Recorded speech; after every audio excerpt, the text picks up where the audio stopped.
నిజంగా చెప్తున్నాను, జీవితంలో మీరు డబ్బు సంపాదించడమే మీ ప్రధాన ధ్యేయం అయితే, నువ్వు వెస్టేలో డబ్బు సంపాదించడం చేత కాకపోతే బాగా అర్థం చేసుకోండి.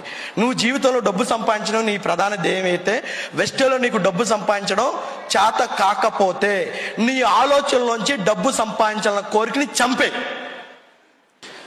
నువ్వు నేను వెస్టేజ్ చేయకుండా బయటికి వెళ్ళి కోట్లు పెట్టుబడి పెట్టి డబ్బు సంపాదిస్తా, లేదు ఇంకోటి చేసి డబ్బు సంపాదిస్తా, వ్యాపారం చేసి డబ్బు సంపాదిస్తా, బాగా చదువుకుంటూ డబ్బు సంపాదిస్తా, ఇలాంటి మాటలు మాట్లాడి డబ్బు సంపాదించాలనుకుంటే అది నీ పిచ్చితనం మాత్రమే.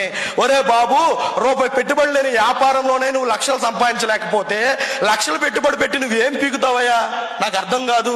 ఇక్కడ చదువుతో సంబంధం లేదు, ఇది వాస్తవం, ఇది 100% వాస్తవం. నువ్వు ఇక్కడ డబ్బుతో సంబంధం లేదు, పెట్టుబడితో సంబంధం లేదు, ఏరియాతో సంబంధం లేదు, వయసుతో సంబంధం లేదు. నీకు వయసు చిన్నోడువా పెద్దోడువా, వయసు ఉందా వయసు లేదా, నీకు ఏమి లేదు. మాట్లాడడం వస్తే చాలు, ఎలాంటి వాళ్ళే నీ బిజినెస్లు చేసి డబ్బు సంపాదించుకోవచ్చు. అంటే ఇలాంటిదే నువ్వు చేయలేని పక్షంలో నువ్వు బయటికి వెళ్ళి నేను వ్యాపారాలు చేస్తా, నేను ఇంకోటి చేస్తా, నేను అది చేసి డబ్బు సంపాదిస్తా, ఇవన్నీ పిచ్చితనం. మిత్రులారా, మనలాంటి మిడిల్ క్లాస్ వాళ్ళకి, మనలాంటి పేదవాళ్ళకి వెస్టేజ్ అనే ఒక గొప్ప వరం. నీ తలరాతలు మార్చుకోవడానికి, నీ ఫ్యామిలీ తలరాతలు మార్చడానికి, నీ పిల్లల తలరాతలు మార్చడానికి ఈ రోజు దొరికినటువంటి ఒక గొప్ప వరమే వెస్టేజ్.